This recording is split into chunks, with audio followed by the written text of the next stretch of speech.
ईश्वरଙ୍କ पवित्र नामରେ ଆପଣମାନଙ୍କୁ ସମସ୍ତଙ୍କୁ ନମସ୍କାର ଜଣାଏ। ତା ସଙ୍ଗେ ସଙ୍ଗେ ଆଜିର ଶିକ୍ଷା ମଧ୍ୟକୁ ଆପଣମାନଙ୍କୁ ପ୍ରତ୍ୟେକଙ୍କୁ ସ୍ୱାଗତ କରୁଅଛି। ପ୍ରିୟ ଶ୍ରୋତା, ମୁଁ ବିଶ୍ୱାସ କରୁଛି ଆପଣମାନେ ସମସ୍ତେ ଭଲରେ ଅଛନ୍ତି, ଈଶ୍ୱରଙ୍କ ବାକ୍ୟ ଅନୁସାରେ ଜୀବନ ଅତିବାହିତ କରୁଛନ୍ତି। ପ୍ରିୟ ଶ୍ରୋତା, ଆଜିର ଶୀର୍ଷକଟି ଏହା, ଯୀଶୁ ଖ୍ରୀଷ୍ଟ କାହାକୁ ଖ୍ରୀଷ୍ଟାନ କରିବାକୁ ଏହି ଜଗତକୁ ଆସିନଥିଲେ, ବା ଯୀଶୁ ଖ୍ରୀଷ୍ଟ କାହାକୁ ଖ୍ରୀଷ୍ଟାନ କରିବାକୁ ଆସିନଥିଲେ। ପ୍ରିୟ ଶ୍ରୋତା, ଅନେକ କୁହନ୍ତି ଯେ ପ୍ରଭୁ ଯୀଶୁ ଖ୍ରୀଷ୍ଟ ଲୋକମାନଙ୍କୁ ଖ୍ରୀଷ୍ଟାନ କରିବା ପାଇଁ ଆସିଥିଲେ। ନା, ଆଜି ଖ୍ରୀଷ୍ଟାନ ଶବ୍ଦଟି ବହୁତ ତଳକୁ ଖସି ଯାଇଛି, ଆଉ ଖ୍ରୀଷ୍ଟାନ ହେବା ବି ସହଜ ହେଇଯାଇଛି। ପ୍ରିୟ ଶ୍ରୋତା, ଖ୍ରୀଷ୍ଟାନ ହେବା ଚର୍ଚ୍ଚ ଗଲେ ବା ଡୁବନ ନେଲେ ଖ୍ରୀଷ୍ଟାନ ହେଇଗଲା ବୋଲି କହନ୍ତି। ହଁ, ତାହା ବି ସମ୍ଭବ ଅଟେ, ତାହା ବି ସହଜ ଅଟେ। କିନ୍ତୁ ବାସ୍ତବରେ ପ୍ରଭୁ ଯୀଶୁ ଖ୍ରୀଷ୍ଟ ଏହି ଜଗତକୁ ଆସିଥିଲେ କ'ଣ ପାଇଁ? କ'ଣ ଥିଲା ତାଙ୍କ ଉଦ୍ଦେଶ୍ୟ? କ'ଣ ପାଇଁ ଆପଣଙ୍କୁ ଆଉ ମୋତେ ତାଙ୍କ ପରିଚୟ ଦେଲେ? ତାହା ଆଶ୍ଚର୍ଯ୍ୟ ଲାଗେ। ଯଦି କାହିଁକି ଆପଣଙ୍କୁ ଆଉ ମୋତେ ତାଙ୍କ ପରିଚୟ ଦେଲେ, ଆଉ କାହାକୁ କାହିଁକି ନ ଦେଲେ, ଏ କଥା ବହୁତ ରହସ୍ୟପୂର୍ଣ୍ଣ ଅଟେ।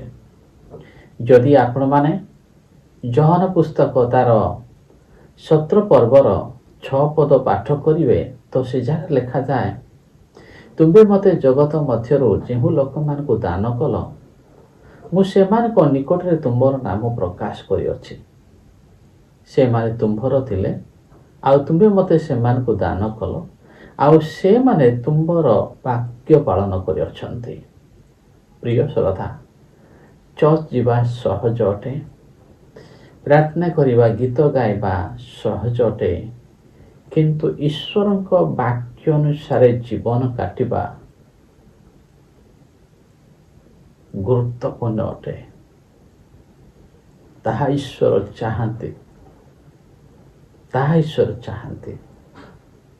ଜଣେ ବ୍ୟକ୍ତି ଯଦି ଚର୍ଚ୍ଚ ଯାଉଛି, ପ୍ରାର୍ଥନା କରୁଛି, ବାଇବେଲ ପଢୁଛି, କିନ୍ତୁ ଯଦି ସେ ଈଶ୍ୱରଙ୍କ ବାକ୍ୟ ପାଳନ କରୁନାହିଁ, ତାହେଲେ କିଛି ଲାଭ ନାହିଁ। କାହିଁକି ନା ଈଶ୍ୱରଙ୍କ ବାକ୍ୟ ପାଳନ କରୁ ବୋଲି ପ୍ରଭୁ ଆମମାନଙ୍କୁ ତାଙ୍କ ବାକ୍ୟ ଦେଇଅଛନ୍ତି।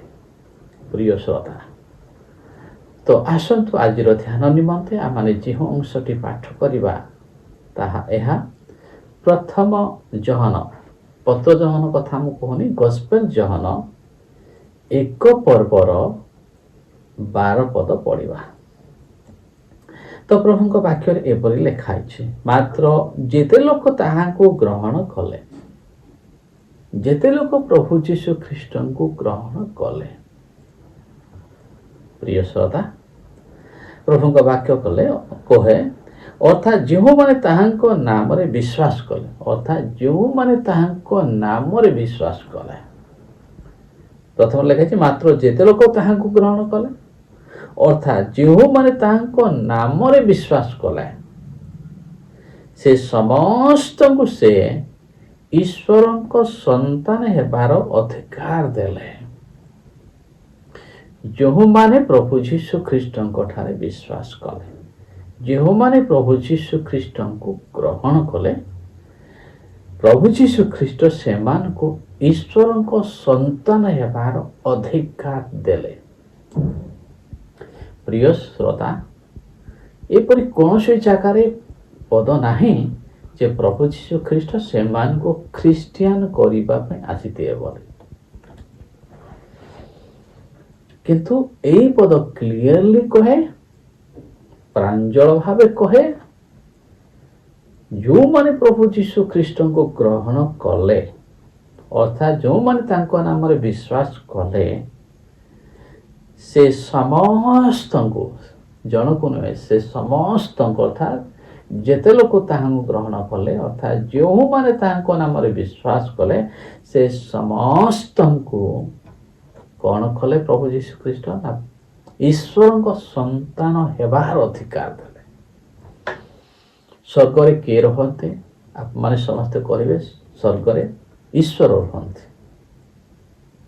ତ ଯେଉଁମାନେ ପ୍ରଭୁ ଯୀଶୁଖ୍ରୀଷ୍ଟଙ୍କୁ ଗ୍ରହଣ କରିବେ, ଯେଉଁମାନେ ପ୍ରଭୁଙ୍କର ବାକ୍ୟ ଅନୁସାରେ ଜୀବନ କାଟିବେ, ସେମାନେ ଈଶ୍ୱରଙ୍କ ସନ୍ତାନ ହେବାର ଅଧିକାର ପାଇଲେ। ପ୍ରଭୁ ଯୀଶୁ ସେମାନଙ୍କୁ ଈଶ୍ୱରଙ୍କ ସନ୍ତାନ ହେବାର ଅଧିକାର ଦେଲେ। ତ ଯଦି ଈଶ୍ୱରଙ୍କ ସନ୍ତାନ ହେବାର ଅଧିକାର ଦେଲେ ତାହେଲେ ଈଶ୍ୱରଙ୍କ ଘରକୁ ସେମାନେ ଯାଇପାରିବେ, ଅନ୍ୟମାନେ ଯାଇପାରିବେ ନାହିଁ। ଈଶ୍ୱରଙ୍କ ପାଖକୁ ଈଶ୍ୱରଙ୍କ ସନ୍ତାନ ମାନେ ଯିବେ।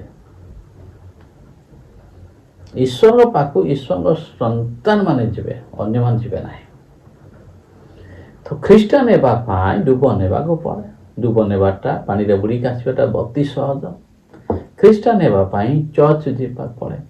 ଚର୍ଚ୍ଚ ଯିବାଟା ଅତି ସହଜ। ଯେଉଁମାନେ ଚର୍ଚ୍ଚ ଯାଆନ୍ତି, ଯେଉଁମାନେ ବାପ୍ତିସ୍ମ ନିଅନ୍ତି, ସେମାନଙ୍କୁ ଖ୍ରୀଷ୍ଟିଆନ କୁହାଯାଏ।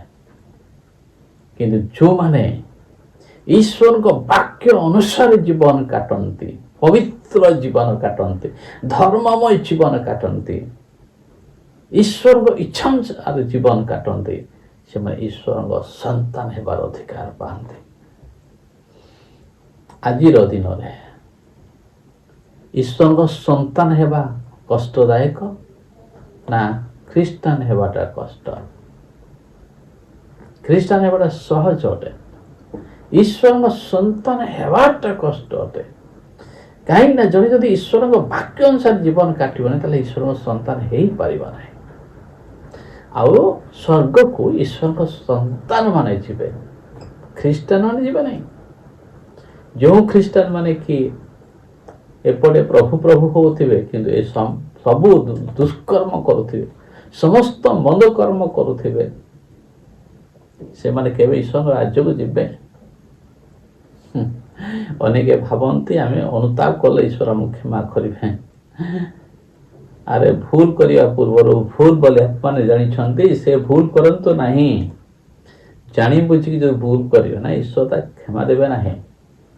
ଭାରତର ଯେଉଁ ନିୟମ କାନୁନ ଅଛି, ଭୁଲ କଲେ ଦଣ୍ଡ ବିଧାନ ହେବ। ଈଶ୍ୱରଙ୍କ ଦଫା ସେମିତି, କୋଉଟା କର କୋଉଟା କରନି ପ୍ରଭୁଙ୍କ ବାକ୍ୟ ଲେଖା ହେଇଛି।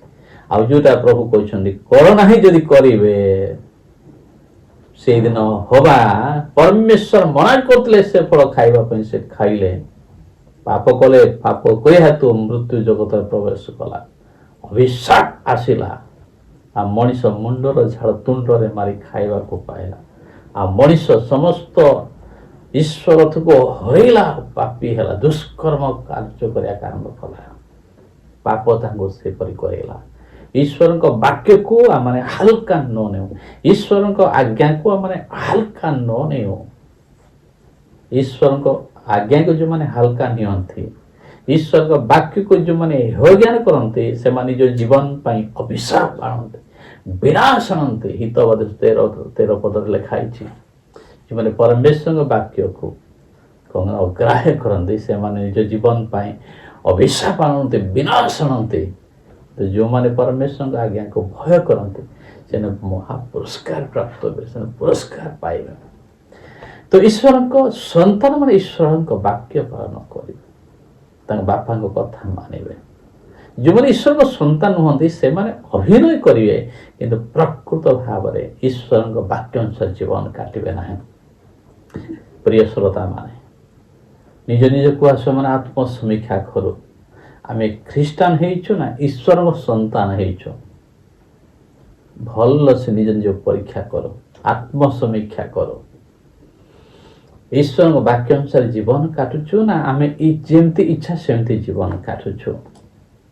ତାହାକୁ ପରଖିବାର ବହୁତ ଆବଶ୍ୟକତା ରହିଛି।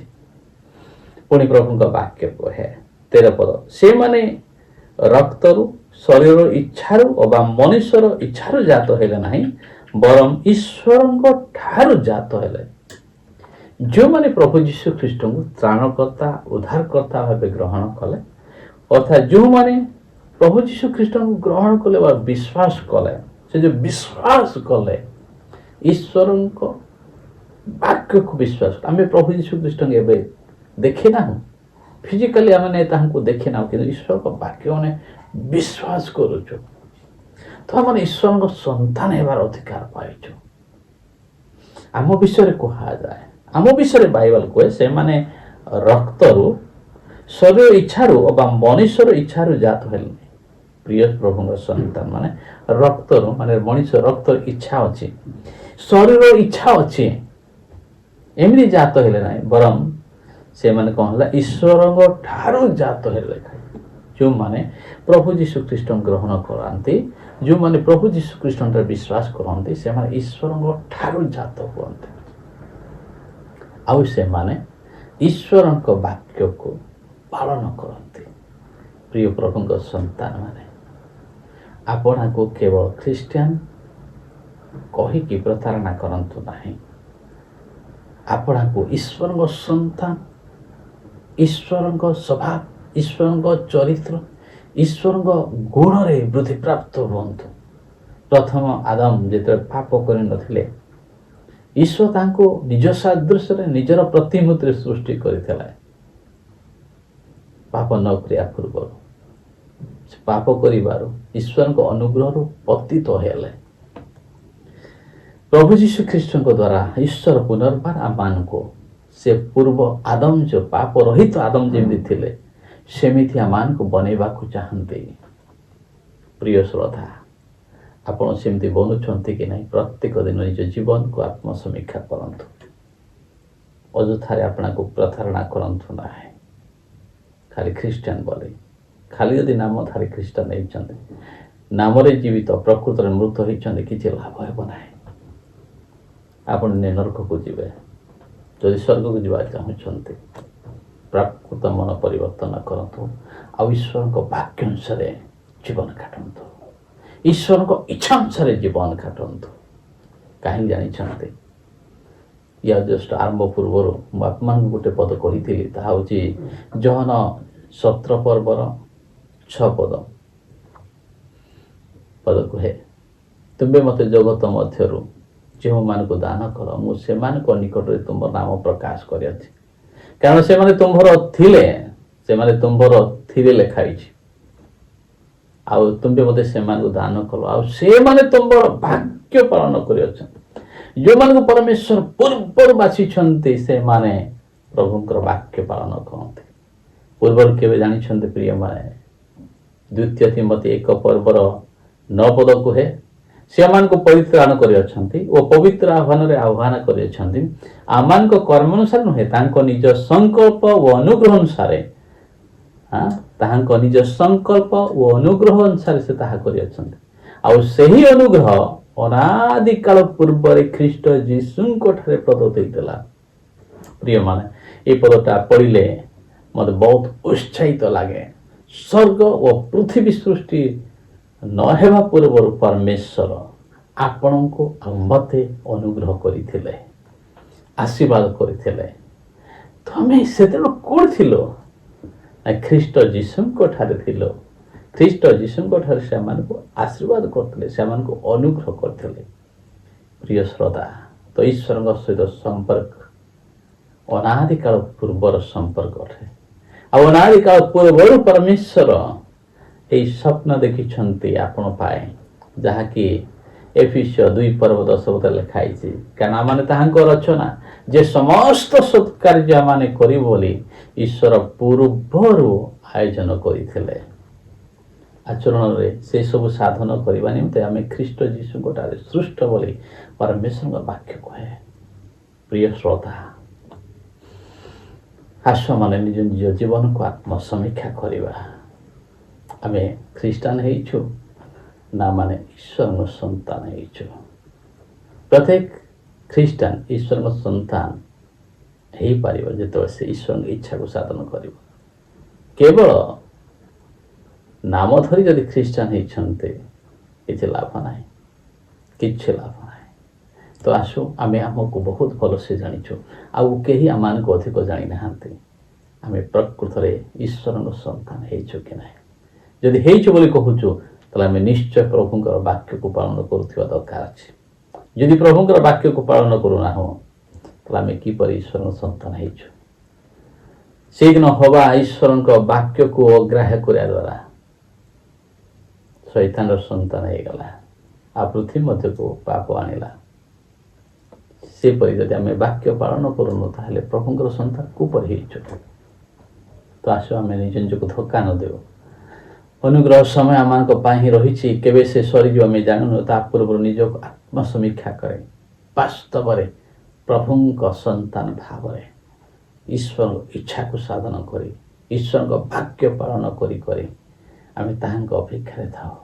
ତ ଦ୍ୱାରା ଦିନେ ଆମେ ତାଙ୍କ ରାଜ୍ୟରେ ପ୍ରବେଶ କରିବା। ପ୍ରଭୁ ଆପଣମାନଙ୍କୁ ପ୍ରତ୍ୟେକଙ୍କୁ ଆଶୀର୍ବାଦ କରନ୍ତୁ। ନମସ୍କାର।